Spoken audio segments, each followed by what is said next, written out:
नमस्कार, super prime time में आपका स्वागत है। आपके साथ मैं हूं Sumera Khan. Super prime time में हम आपको दिखाएंगे देश दुनिया की हर बड़ी और अहम खबर, वर्ल्ड एक्सक्लूसिव और explosive news stories, world breaking news और वॉर ब्रेकिंग न्यूज जो मिल रही है युद्ध के मैदान से। तो शुरुआत करते हैं इस वक्त की बड़ी खबर के साथ। क्रीमिया में यूक्रेन ने फिर ATACMS हमला किया है। यूक्रेनी हमले में रूसी नेवल बेस को बड़ा नुकसान पहुंचा है। रूस ने दक्षिण यूक्रेन को युद्धपोत से घेरा है। आज रात यूक्रेन पर बड़े हमले का खतरा मंडरा रहा है।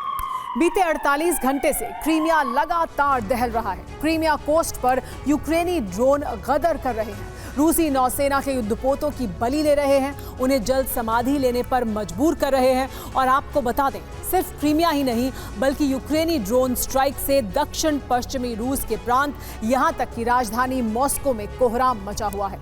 लेकिन आज की रात यूक्रेन के लिए तबाही की रात हो सकती है, प्रचंड विनाश की रात हो सकती है, क्योंकि काला सागर से सटे यूक्रेन के तमाम प्रांतों को दहलाने के लिए, बारूदी भूचाल लाने के लिए पुतिन ने घातक ब्रह्मास्त्रों से लैस समुद्री जंगबाज तैनात कर दिए हैं। आखिर कहां और कैसे, आप भी देखिए।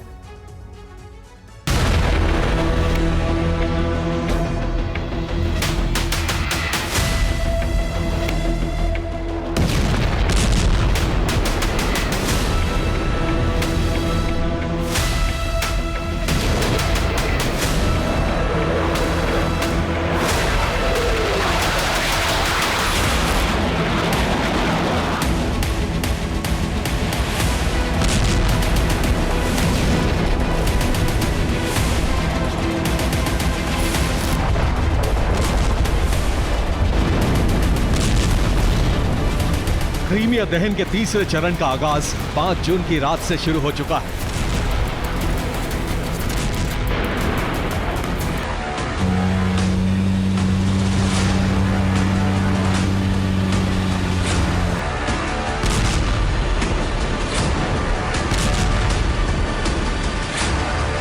और इसी के साथ ही बीते 48 घंटों से लगातार क्रीमिया दहल रहा है। क्रीमिया कोस्ट का कोना कोना बारूद से थर्रा रहा है।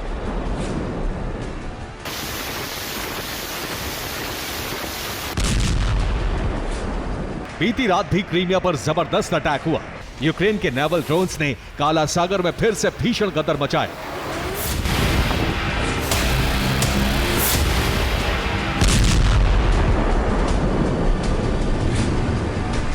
रूस की ब्लैक सी फ्लीट पर फुल फ्लेजेड आक्रमण किया, जिसका नतीजा यह हुआ कि रूसी नौसेना की 2 टग बोट हमले में तबाह हो गई। क्रीमिया कोस्ट पर यूक्रेन ने इस हमले को अंजाम दिया। यूक्रेन ने सी बेबी ड्रोन मागुरा V5 से भीषण हमला किया।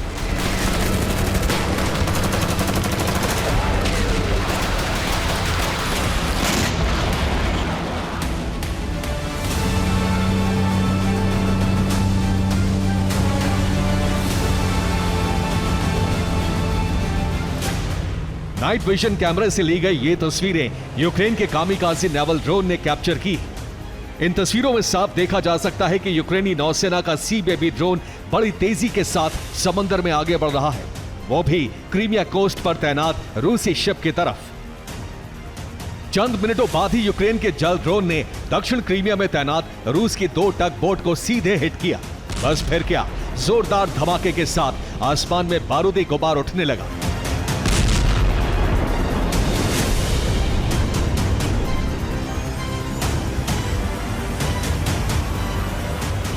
और देखते ही देखते रूसी टगबोट ने काला सागर में जल समाधि ले ली।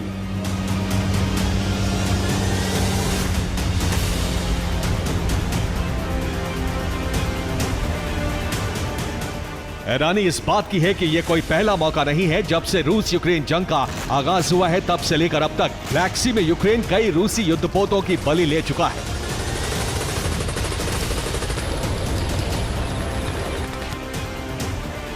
और बात 2024 की करें तो यूक्रेन के सी बेबी ड्रोन के कहर से रूसी नौसेना थर्रा उठी है।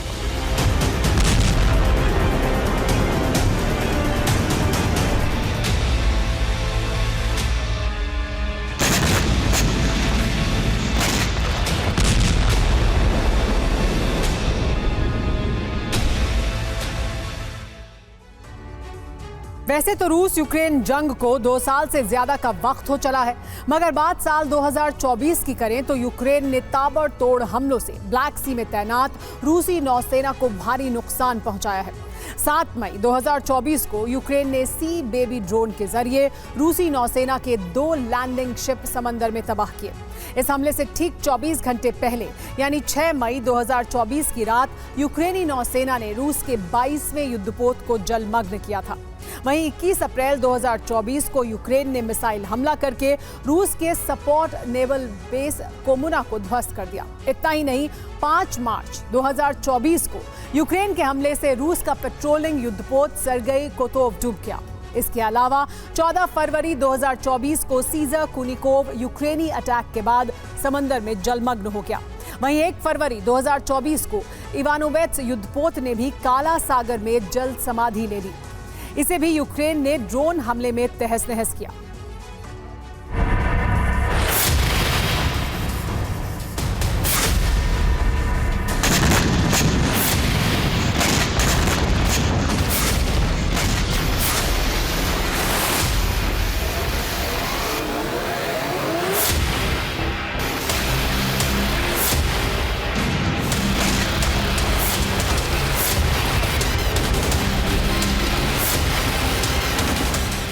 बीते 2.25 सालों में यूक्रेन ने रूस के करीब 2 दर्जन से ज्यादा समुद्री जंगबाजों को तबाह कर दिया है, जिनमें डिस्ट्रॉयर, पेट्रोलिंग शिप, फ्रिगेट, टग बोट और सबमरीन शामिल हैं।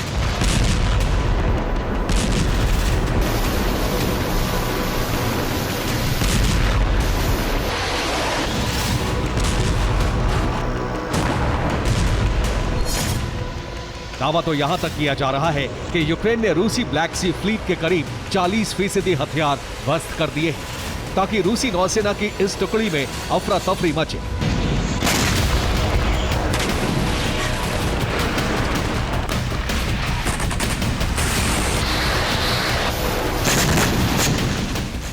आपको बता दें कि यूक्रेन ने सिर्फ क्रीमिया कोस्ट को ही नहीं बल्कि पश्चिमी रूस के बेलगोरोद प्रांत, दक्षिणी रूस के रोस्टोव रीजन के साथ साथ रूस की राजधानी मॉस्को में भी बारूदी कोहराम मचाया।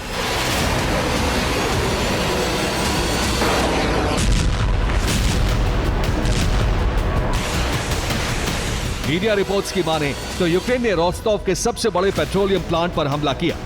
रोस्टोव के नोवोशकिंस्की प्लांट पर ड्रोन स्ट्राइक की गई। वहीं बेलगोरोद में यूक्रेन ने ऑयल डिपो को जलाकर राख कर दिया। स्टारोस्कुल्स्की ऑयल डिपो पर यूक्रेन ने ड्रोन से हमला किया। इसके अलावा मॉस्को में भी यूक्रेन ने कामिकाज़ी ड्रोन से अटैक किया। यूक्रेन के ड्रोन हमले में मॉस्को का वेयर हाउस जलकर राख हो गया।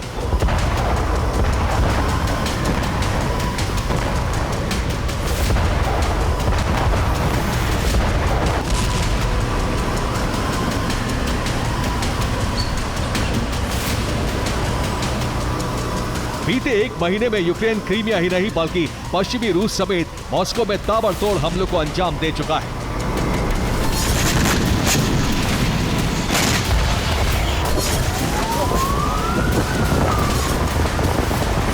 सैटेलाइट तस्वीरों के जरिए यह भी दावा किया जा रहा है कि 48 घंटे पहले यूक्रेन ने कर्च ब्रिज पर भी ड्रोन से अटैक किया।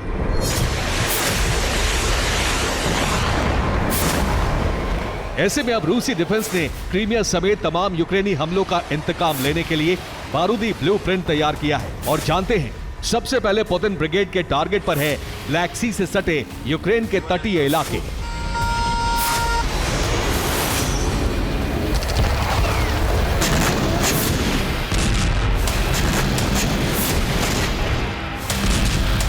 दरअसल ब्लैक सी में रूस ने यूक्रेन के तटीय इलाकों को दहलाने के लिए जबरदस्त सैन्य डिप्लॉयमेंट की है।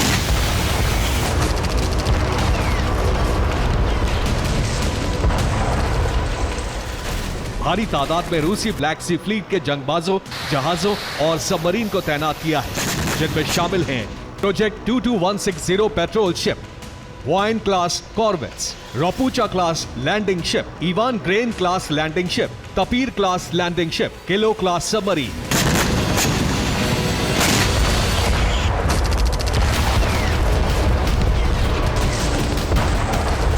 पुतिन की आक्रामक तेवर इस बात का संकेत है कि जल्द ही यूक्रेन के तटीय इलाकों में बारूदी भूचाल आ सकता है।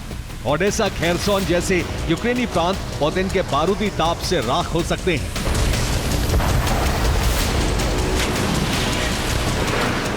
ऐसे में अब यह देखना होगा कि कैसे ज़ेलेंस्की अपने दक्षिणी फ्रंट को बचा पाते हैं, कैसे ब्लैक सी में रूसी युद्धपोतों के हमले का पलटवार कर पाते हैं।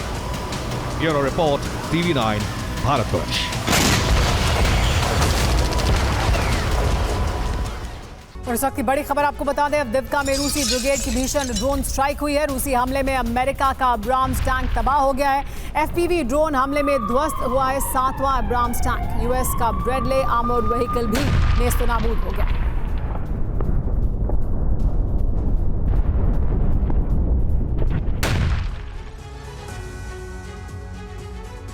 तीसरे विश्व युद्ध को टाल पाना असंभव लग रहा है। रूस और अमेरिका विनाश का वो बटन दबाने जा रहे हैं जिसमें कई देश खत्म हो सकते हैं। अमेरिका ने रूस की घेराबंदी की है तो इस बात से भड़के पुतिन ने अपने क्यूबा प्लान को लॉन्च कर दिया है। और इस तरह से 61 सालों के बाद रूस ने अमेरिका की सबसे बड़ी सैन्य घेराबंदी कर दी है। सवाल यही है कि आखिर पुतिन का ये क्यूबा प्लान क्या है? इसे क्यूबा संकट का पार्ट 2 क्यों कहा जा रहा है?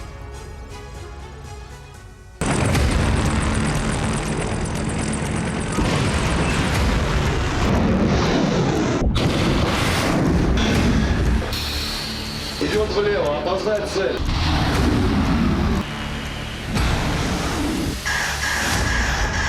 часов 10 минут. किंतु परंतु पर विराम लग गया है।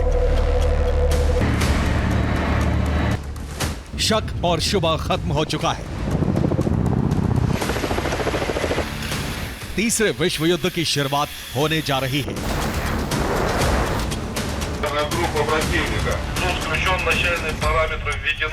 ब्लू जोन में परमाणु युद्ध का मैदान तैयार हो गया है। कैरेबियन सागर में रूस और अमेरिका में विनाशक जंग छिड़ने जा रही है।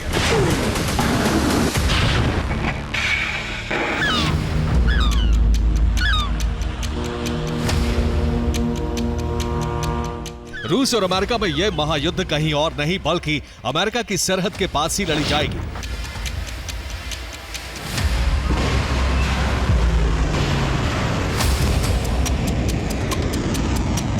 तीसरे विश्व युद्ध का यह मैदान अमेरिका से सिर्फ और सिर्फ 150 किलोमीटर की दूरी पर है।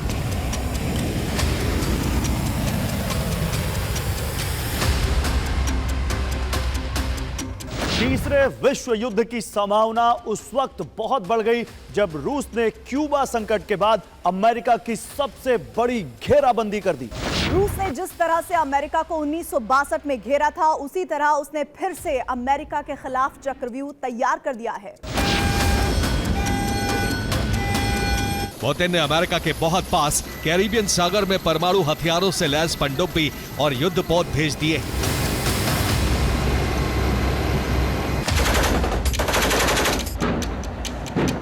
अमेरिका की सीमा के पास ही रूस कई दिनों तक बहुत बड़ा एटमी युद्धाभ्यास करने जा रहा है।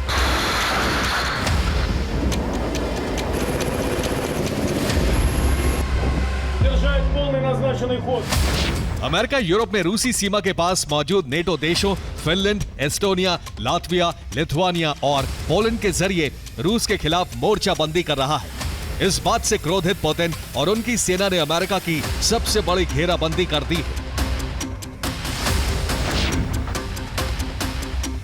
पुतिन अमेरिका से इस बात से भी नाराज हैं कि अमेरिका यूक्रेन को रूस में हमले के लिए लगातार हथियारों की सप्लाई कर रहा है।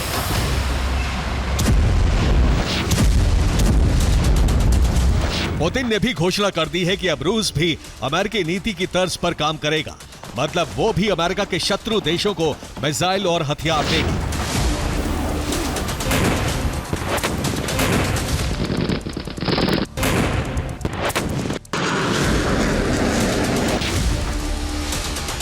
ये घेराबंदी कैरेबियन सागर में की गई है। रूस का साथ दे रहा है अमेरिका का पड़ोसी और उसका दुश्मन क्यूबा।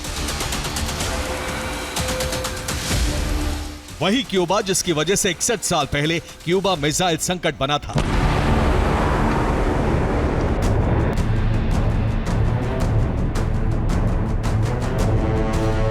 क्यूबा की राजधानी हवाना और उसके आसपास रूस ने कितनी बड़ी डिप्लॉयमेंट कर दी है, इसकी पूरी डिटेल आपको बताएंगे।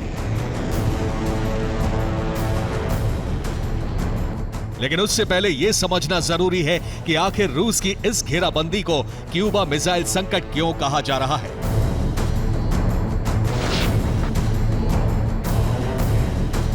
करीब 61 साल पहले 14 दिनों तक दुनिया परमाणु युद्ध की कगार पर पहुंच गई थी। इसी को क्यूबा मिसाइल संकट के नाम से जाना जाता है।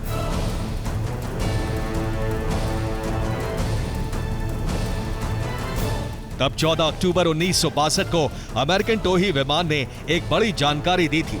यह जानकारी क्यूबा में सोवियत संघ की न्यूक्लियर मिसाइल्स की तैनाती को लेकर थी।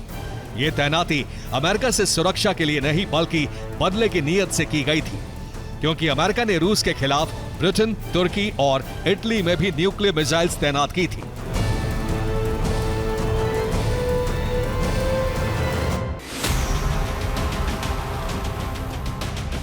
रूस की क्यूबा में मिसाइल तैनाती देखकर अमेरिका के होश उड़ गए। इसलिए उस वक्त दोनों को बातचीत की मेज पर आना पड़ा और क्यूबा संकट टल गया। लेकिन अब आशंका है कि रूस फिर वही संकट खड़ा कर रहा है, जिससे अमेरिका तनाव में आ गया है।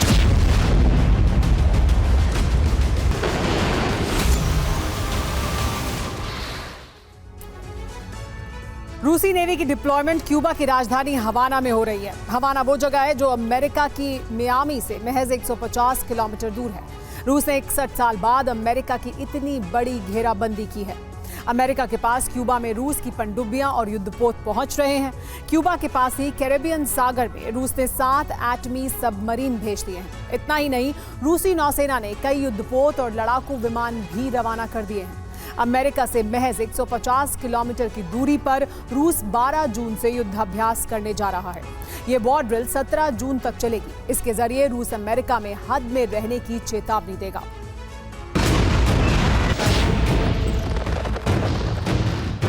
अमेरिका तेजी से अपनी मिसाइल शक्ति बढ़ा रहा है। इसी का परिणाम है कि उसने एक हफ्ते के अंदर दूसरी बार मिनटमैन 3 इंटरकॉन्टिनेंटल बैलिस्टिक मिसाइल का परीक्षण किया है।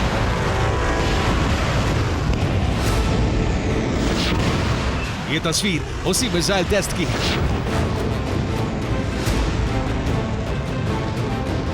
मिनटमैन 3 मिसाइल की स्पीड 24,000 किलोमीटर प्रति घंटे है और मारक रेंज 14,000 किलोमीटर।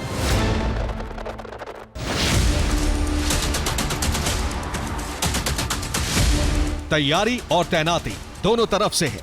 माहौल 1962 के क्यूबा संकट जैसा ही है।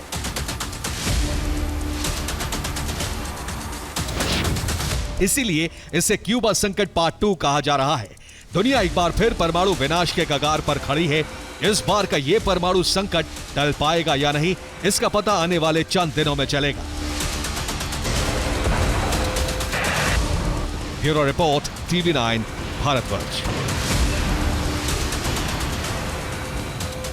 लुहांस्क में यूक्रेन का जबरदस्त मिसाइल अटैक हुआ है। रूसी कब्जे वाले इलाके में ATACMS से हमला किया गया।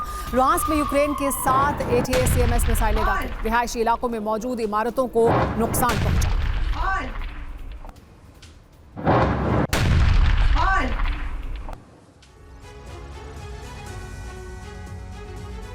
पोलैंड और बेलारूस की सीमा पर तनाव की चिंगारी और भड़क उठी है। पिछले दिनों यहां पोलैंड के एक सैनिक पर हमला हुआ था। अब उस सैनिक की मौत हो गई है। सैनिक की मौत के बाद राष्ट्रपति ने सिक्योरिटी काउंसिल की बैठक बुलाई, जिसके बाद अंदेशा है कि पोलैंड अब सीमा पर बदले का एक्शन शुरू कर सकता है। दूसरी मोल्डोवा में भी नेटो के सैनिकों का जमावड़ा बढ़ता जा रहा है। नेटो ने ऐसी तैयारी की है कि पोलैंड से मोल्डोवा तक रूस के किसी भी हमले को नाकाम किया जा सके। नेटो और रूस ने कैसे इस इलाके में युद्ध की बड़ी तैयारी कर ली है, आप इस रिपोर्ट में देखिए।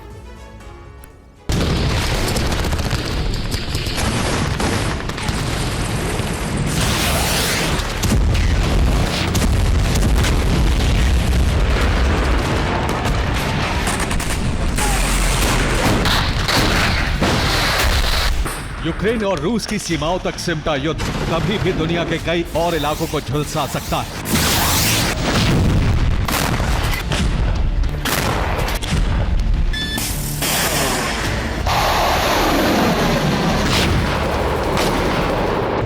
तैयारी शुरू हो चुकी है, तैनाती शुरू हो चुकी है। और तैयार हो चुका है एक महायुद्ध का ब्लूप्रिंट।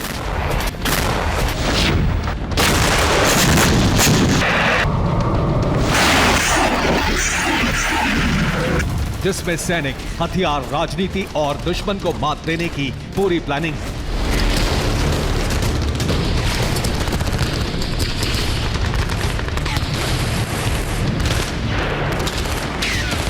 बेलारूस बॉर्डर पर पड़ रहे तनाव और हलचल के बीच अब पोलैंड और बेलारूस के सैनिक कभी भी भिड़ सकते हैं।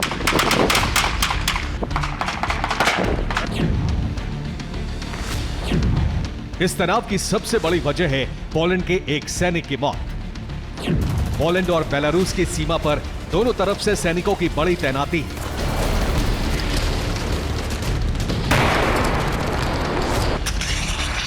सैनिक एक दूसरे से दूर हैं, लेकिन यहां घुसपैठियों से पोलैंड के सैनिकों की झड़पें होती रहती हैं।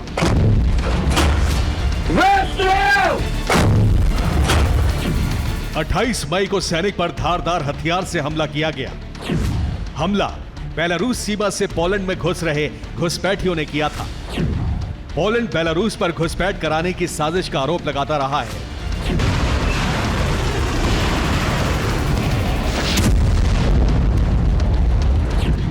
पोलैंड में सैनिक की मौत के बाद नेशनल डिफेंस काउंसिल की बैठक बुलाई गई।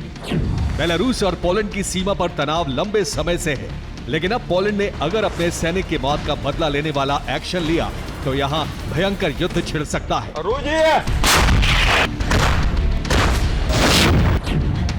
बेलारूस रूस का पड़ोसी देश है। यह छोटा सा देश रूस के दक्षिण पश्चिम में है। वहीं पोलैंड पूर्वी किनारे पर यूरोप का आखिरी देश है।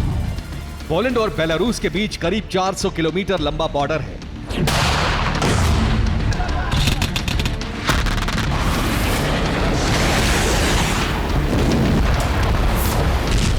नेटो पोलैंड में रूस से युद्ध के लिए तैयारी को मुकम्मल कर चुका है, लेकिन एक और क्षेत्र है जहां नेटो की तैयारी लगातार बढ़ रही है।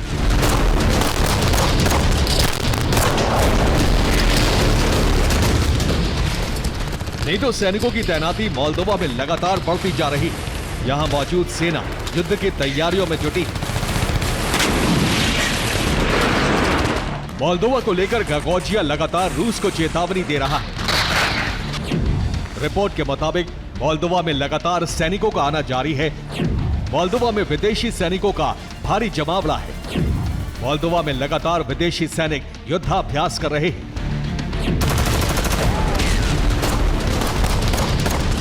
यानी इस वक्त नेटो एक और मोर्चे से रूस के मुकाबले की तैयारी में है। मौजूदा दौर में जंग की आग भड़कने के 3 केंद्र माने जा रहे हैं। मौजूदा हालात में जंग का एपिसेंटर पोलैंड, बेलारूस और मोल्दोवा बन सकता है, क्योंकि इन तीनों जगहों पर युद्ध की तैयारी बहुत पहले से चल रही है।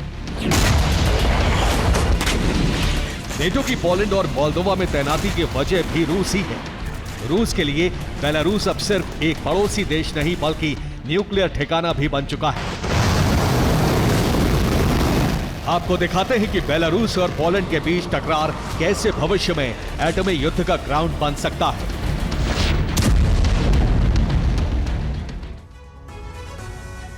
बेलारूस में युद्ध जैसा माहौल है। सेना जंग के लिए तैयार है। रूस ने बेलारूस में दर्जनों परमाणु वॉरहेड की तैनाती कर रखी है।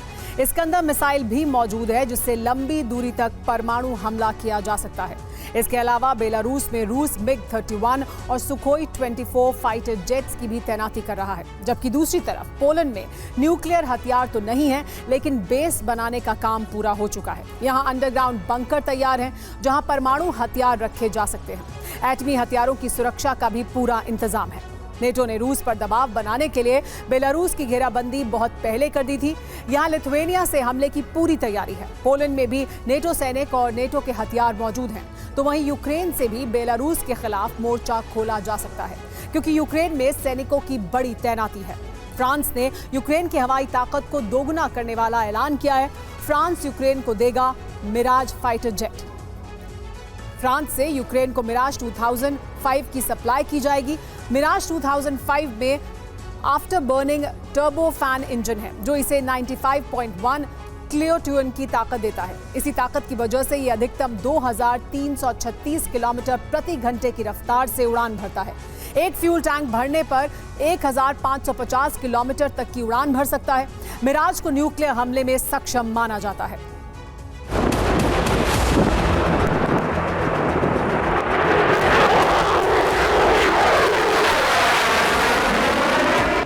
फ्रांस ने यूक्रेन को मिराज 2000 का अपग्रेडेड वर्जन 2005 देने का बेहद अहम ऐलान किया है।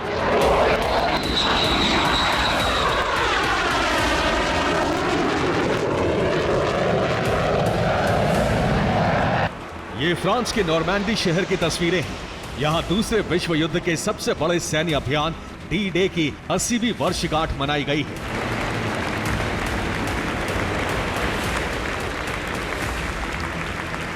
ज़ेलेंस्की भी इसी मौके पर मौजूद थे। उसी दिन फ्रांस के राष्ट्रपति मैक्रो ने यूक्रेन की ताकत बढ़ाने वाले कई ऐलान किए।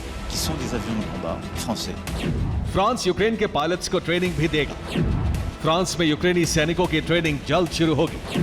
यूक्रेन में भी फ्रांस के सैन्य अधिकारी ट्रेनिंग दे रहे हैं। फ्रांस के कई सैन्य अफसर यूक्रेन में मौजूद हैं।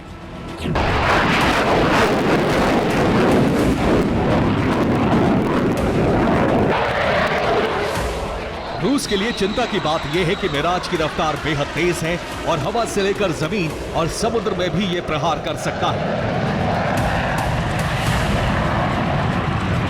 रूस को शक है कि नेटो भविष्य के एटमी युद्ध की तैयारी के तहत यूक्रेन में मिराज 2005 की तैनाती करवा रहा है। अमेरिका ने भी नए हथियार पैकेज का ऐलान कर दिया है। अमेरिका से हाइमर्स रॉकेट सिस्टम की नई खेप भेजी जाएगी। आर्टिलरी के लिए शेल्स की सप्लाई की जाएगी। यूक्रेन को भारी मात्रा में गोला बारूद की सप्लाई होगी। अमेरिकी हथियारों से बाइडेन ने यूक्रेन को रूस की जमीन पर हमला करने की छूट दी है।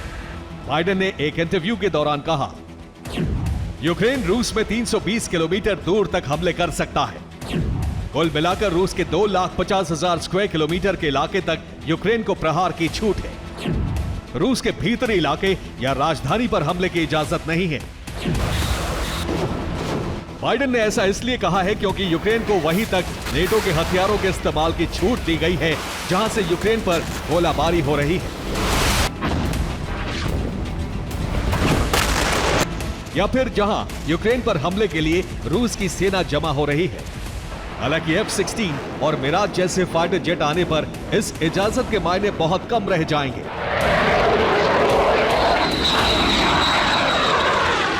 अब रूस ने इस फैसले का बदला लेने के लिए मिसाइलों की तैनाती की धमकी दी है।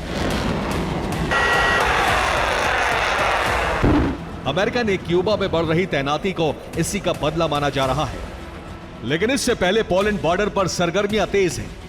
अपने सैनिक की मौत का बदला लेने के लिए पोलैंड में बैठकों का दौर जारी है। अमेरिका पहले ही चेतावनी दे चुका है कि पोलैंड पर हमला नेटो पर हमला माना जाएगा और पुतिन भी ऐलान कर चुके हैं कि बेलारूस पर किसी तरह के एक्शन का जवाब रूस देगा। ऐसे में पोलैंड बॉर्डर पर बढ़ते तनाव को विश्व युद्ध का काउंटडाउन कहा जा रहा है। Bureau report, TV9 Bharatvarsh. इस वक्त की बड़ी खबर, कीव के ऑयल डिपो पर रूसी सेना ने हमला किया है। मिसाइल और ड्रोन के जरिए ताबड़तोड़ अटैक किया गया। रूसी स्ट्राइक में राख हुआ कीव का ऑयल डिपो।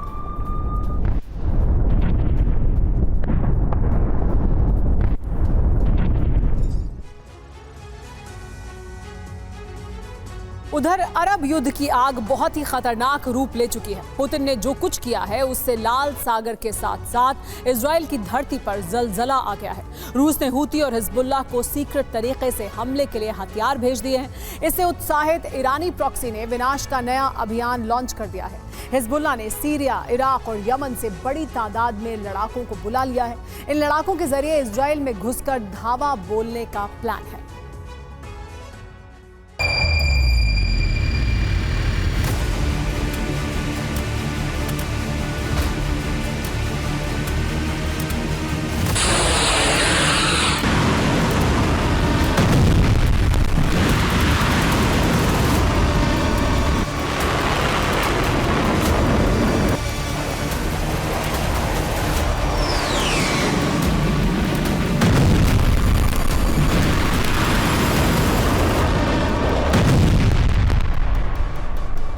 इजराइल से लेकर लाल सागर तक विनाश का ये वो तूफान है जिसके पीछे पुतिन का फरमान है।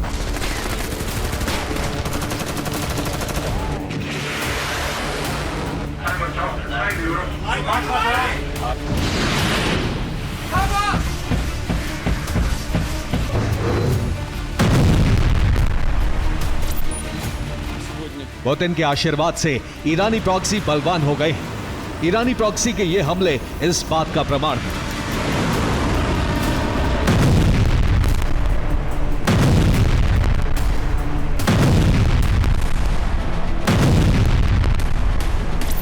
हिजबुल्लाह और हूती ने इजराइल से लेकर लाल सागर तक कोहराम मचा रखा है।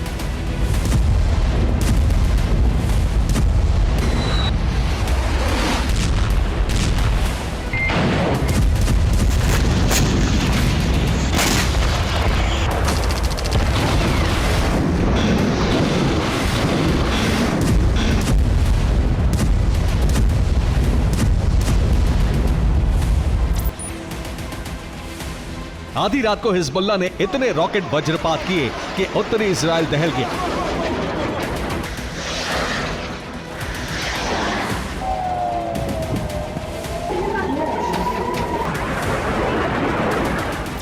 हिजबुल्लाह के टारगेट पर न सिर्फ इजरायली सेना के बेस थे, बल्कि उसने इजराइल के फाइटर जेट्स को भी निशाना बनाया।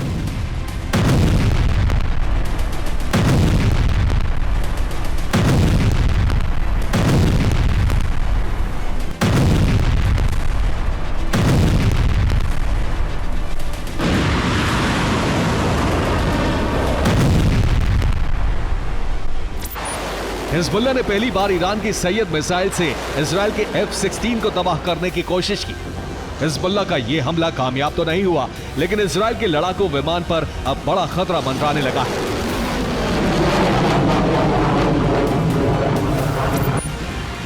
हिजबुल्लाह ने ड्रोन की बरसात की तो इजराइल का किरियत शमोना शहर थर्रा गया।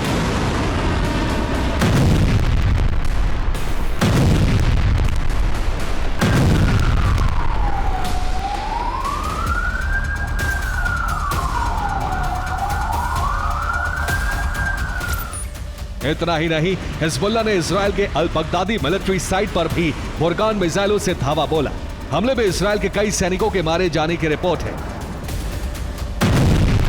हिजबुल्लाह के लड़ाकों ने रॉकेट और मिसाइल फायर कर इजराइल के एयर डिफेंस सिस्टम आयरन डोम को तबाह कर दिया।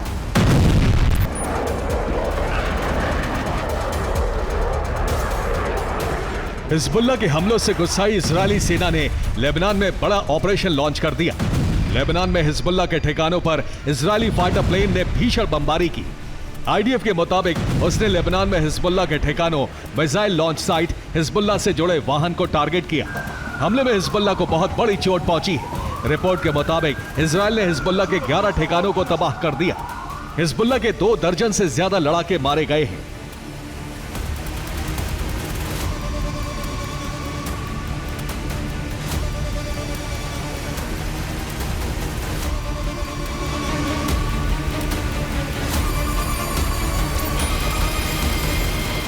दो दिन पहले आई रिपोर्ट के मुताबिक इजराइल लेबनान में बड़े हमले की तैयारी में है।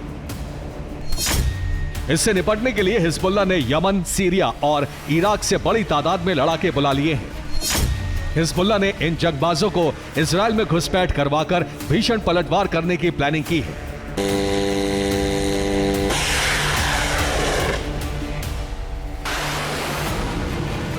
दूसरी ओर हूती ने अमेरिका और इजराइल की नाक में दम कर रखा है। लाल सागर में हूती का जलजला जारी है। हूती ने हाइफा पोर्ट पर इजराइल के 3 जहाजों को बैलिस्टिक मिसाइलों से टारगेट किया। हूती का दावा है कि उसके हमले में जहाज को बड़ा नुकसान पहुंचा है।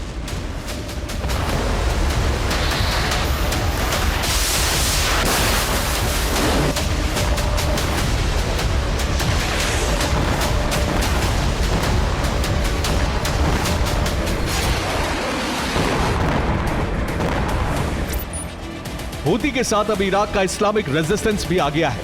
हूती और इस्लामिक रेजिस्टेंस लाल सागर में हमले का संयुक्त अभियान चला रहे हैं।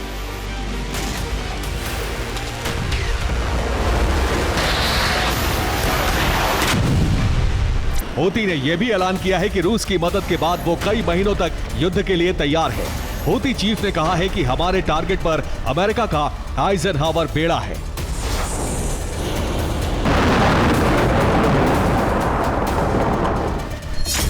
अमेरिकी एयरक्राफ्ट कैरियर यूएसएस आइजनहावर हमारे टारगेट पर है।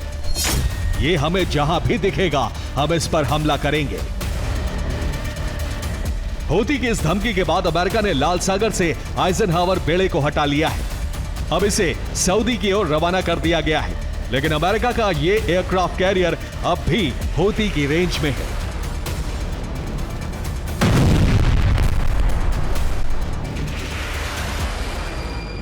इन सबके बीच हूती ने फिलिस्तीन नाम की मिसाइल बना ली है। न सिर्फ बना ली है बल्कि इससे हमले भी शुरू कर दिए हैं। हूती ने इस मिसाइल को फायर कर अपनी शक्ति का प्रदर्शन कर दिया है।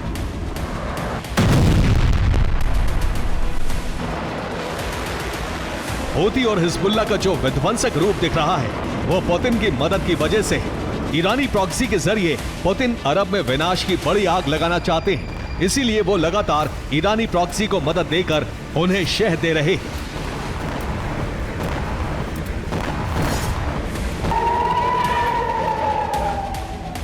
Bureau report, TV9 Bharat.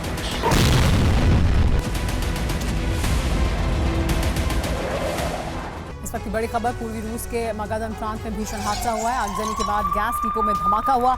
हादसे में कई लोगों के घायल होने की खबर सामने आ रही है।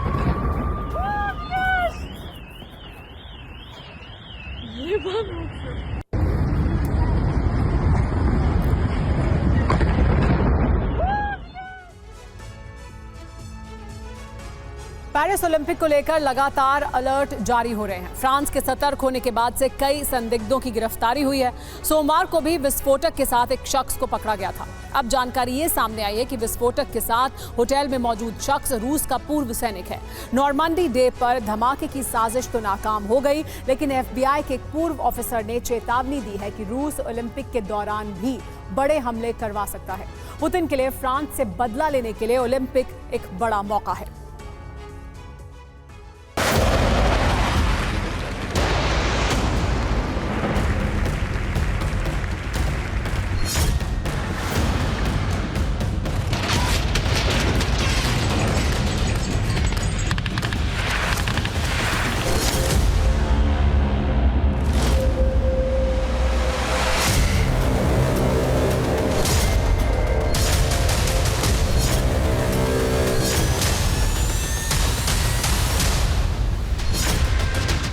ISIS खुरासन जैसे घातक संगठनों का एक खुफिया मिशन। रूस की खुफिया एजेंसी और आर्मी का एक सीक्रेट ऑपरेशन। दावा किया जा रहा है कि एक साजिश की कामयाबी की रणनीति खुद पुतिन बना रहे हैं। टारगेट पर कौन कौन है, इन तस्वीरों से समझ सकते हैं।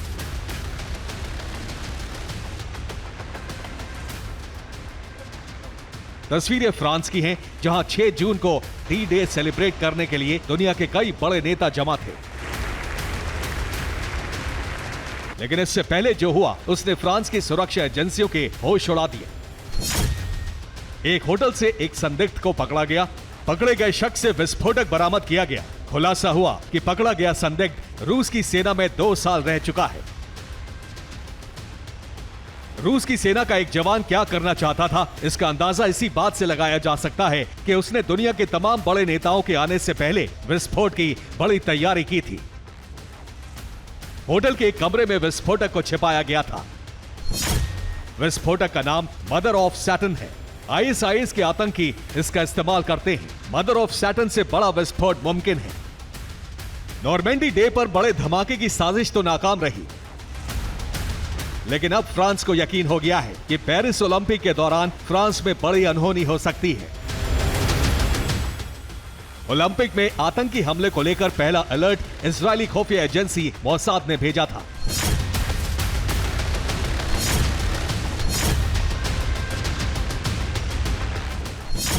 रिपोर्ट के मुताबिक ईरानी प्रॉक्सी ओलंपिक के दौरान हमला कर सकते हैं। इजरायल के खिलाड़ियों पर हमला हो सकता है। अमेरिका के खिलाड़ियों पर भी हमला मुमकिन है। अब नई गिरफ्तारी से साजिश के पीछे पुतिन और रूस पर संदेह भी पुख्ता हो गया है। नई चेतावनी अमेरिकी खुफिया एजेंसी FBI के पूर्व एजेंट से आई है। अमेरिकी FBI के पूर्व अफसर के मुताबिक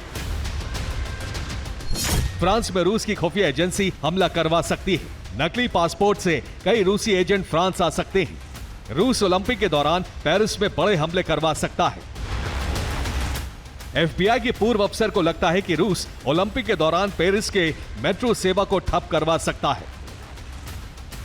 दुनिया में फ्रांस की साख को खराब करने के लिए धमाके भी कराए जा सकते हैं। पेरिस ओलंपिक में 10,000 खिलाड़ी मौजूद रहेंगे। ओलंपिक में 1.5 करोड़ दर्शक जमा हो सकते हैं। ओलंपिक के दौरान 25,000 कर्मचारी भी तैनात रहेंगे। खुफिया रिपोर्ट के मुताबिक गाजा में इजरायल के ऑपरेशन की वजह से प्रॉक्सी संगठन बदला लेने की प्लानिंग तैयार कर रहे हैं। दूसरी तरफ रूस और फ्रांस की अदावत भी चरम पर है। फ्रांस ने यूक्रेन को मिराज फाइटर जेट देने का ऐलान कर दिया है, जिसके बाद रूस फ्रांस से बड़े बदले की तैयारी में जुटा है।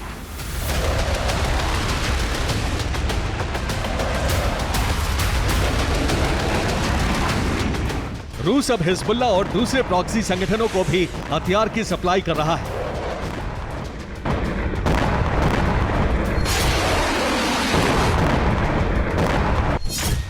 माना जा रहा है कि फ्रांस में हमले के लिए रूस प्रॉक्सी संगठनों की मदद करेगा। ISIS के यानी खुरासन भी फ्रांस में हमले की तैयारी में है। रूसी खुफिया एजेंसियों को भी हमले की जिम्मेदारी दी गई है।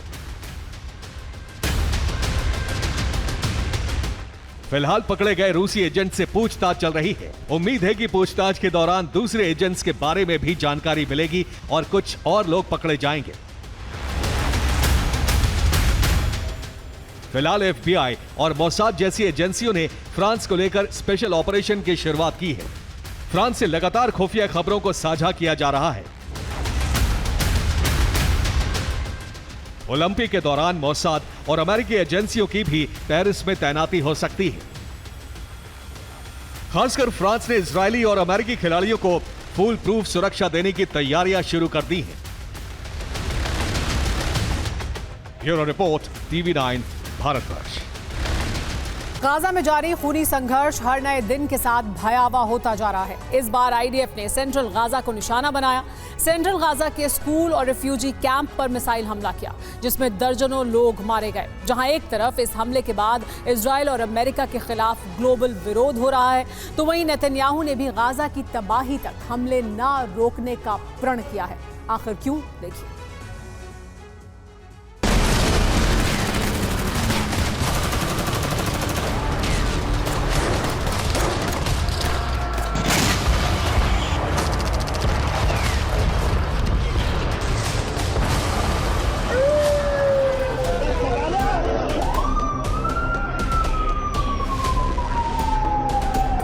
बीते 48 घंटों में गाजा में ऐसा बारूदी कोहराम मचा है, इतना भीषण रक्तपात हुआ है जिसे देख हर कोई सन्न है। क्योंकि इजरायल के प्रचंड हमले के बाद गाजा में तबाही का मंजर बेहद ही डरावना है।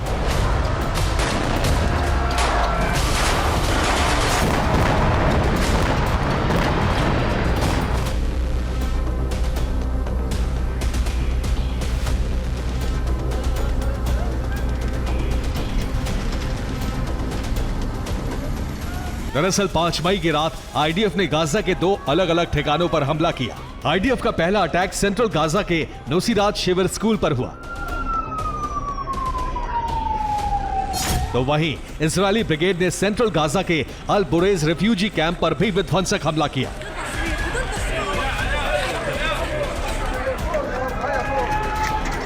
अब तक दक्षिणी गाजा में तबाही मचाने वाले इजरायल ने 5 मई की रात अचानक ही सेंट्रल गाजा पर धावा बोल दिया, जिसका नतीजा यह हुआ कि नुसीरात शिविर स्कूल पर हमले में 39 लोगों की मौत हो गई। स्कूल में मरने वाले लोगों में महिलाएं और बच्चे शामिल थे। वहीं बुरेज रिफ्यूजी कैंप पर अटैक में 48 लोग मारे गए।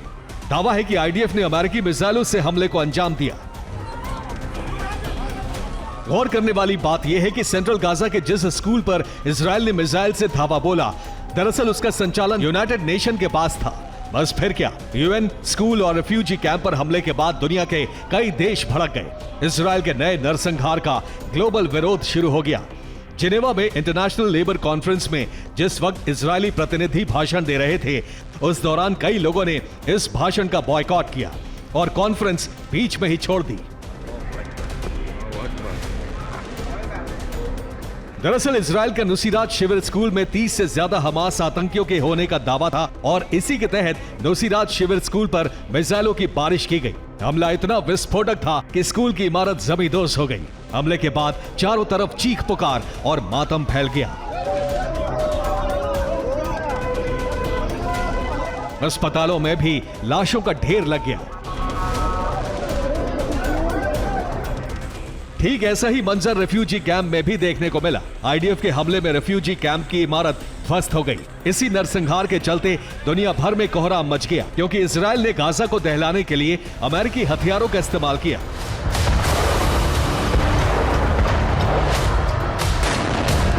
लिहाजा एक प्रेस कॉन्फ्रेंस में शामिल हुई अमेरिका की उपराष्ट्रपति कमला हैरिस को भी विरोध झेलना पड़ा। जहां एक तरफ गाजा विनाश को लेकर दुनिया भर में इजरायल को कटघरे में खड़ा किया जा रहा है, वहीं इजरायल की मदद करने वाले अमेरिका की भी किरकिरी हो रही है। लेकिन इजरायली पीएम नेतन्याहू ने साफ कर दिया है कि जब तक हमास का खात्मा नहीं होगा, तब तक इजरायल का ऑपरेशन नहीं थमेगा। इसके लिए चाहे गाजा का नक्शा ही क्यों ना बदलना पड़े। Bureau report, TV9 Bharatvarsh. दुनिया में चीन के किसी भी सामान पर लोगों को यकीन नहीं रह गया है। वजह है चीन की फरेब की आदत। अब तो ऐसा खुलासा हुआ है कि पूरी दुनिया हैरान रह गई है। पता चला है कि पर्यटक बरसों से एशिया के जिस सबसे ऊंचे झरने को देखने जाते थे, वो भी कुदरती नहीं है। क्या चीन के फरेब की नई कहानी है? आप इस रिपोर्ट में देखिए।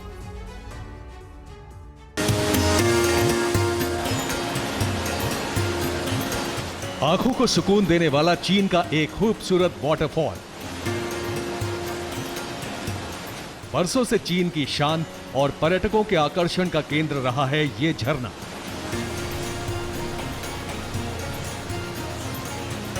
चीन इसे एशिया का सबसे ऊंचा झरना कहता था। लोग दूर दूर से इसे देखने आते थे। लेकिन अब जो खुलासा हुआ है, उसे देखकर दुनिया को यकीन हो गया है कि चीन दुनिया का सबसे बड़ा फरेबी मुल्क है। एक बार फिर साबित हो गया कि चीन की किसी भी चीज पर भरोसा करना धोखे को न्योता देना है। अब जरा इसी झरने के टॉप की तस्वीर देखिए। लोग जिसे कुदरत का करिश्मा समझते थे, वो चीन के जालसाजों की करामात है। इस झरने में पानी कुदरती नहीं बल्कि पाइप से आ रहा है।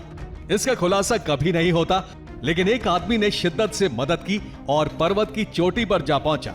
फिर उसने ये वीडियो बनाया और सोशल मीडिया पर अपलोड कर दिया। इस वीडियो से चीन की सच्चाई सामने आ गई है। ये झरना 1024 फुट की ऊंचाई से गिरता है। युनताई पर्वत के इस झरने को बरसों पुराना बताया जाता है। वीडियो आने के बाद चीन के अधिकारी सफाई दे रहे हैं। दलील दे रहे हैं कि कम बारिश की वजह से सिर्फ झरने को खूबसूरती देने के लिए पाइप से पानी की सप्लाई की जा रही थी। झरने में पाइप से आते पानी को दिखाने वाले वीडियो को सोमवार को पहली बार सोशल मीडिया पर पोस्ट किया गया। इसके बाद इस वीडियो क्लिप को बड़ी संख्या में लोगों ने शेयर किया है। युनताई पर्यटन पार्क के संचालकों ने कहा है कि बारिश न होने की वजह से कम हुए पानी को पूरा करने के लिए पाइप से मदद ली गई, ताकि पर्यटकों को यहां कम पानी देखकर निराशा न हो। Bureau report, TV9 Bharatvarsh.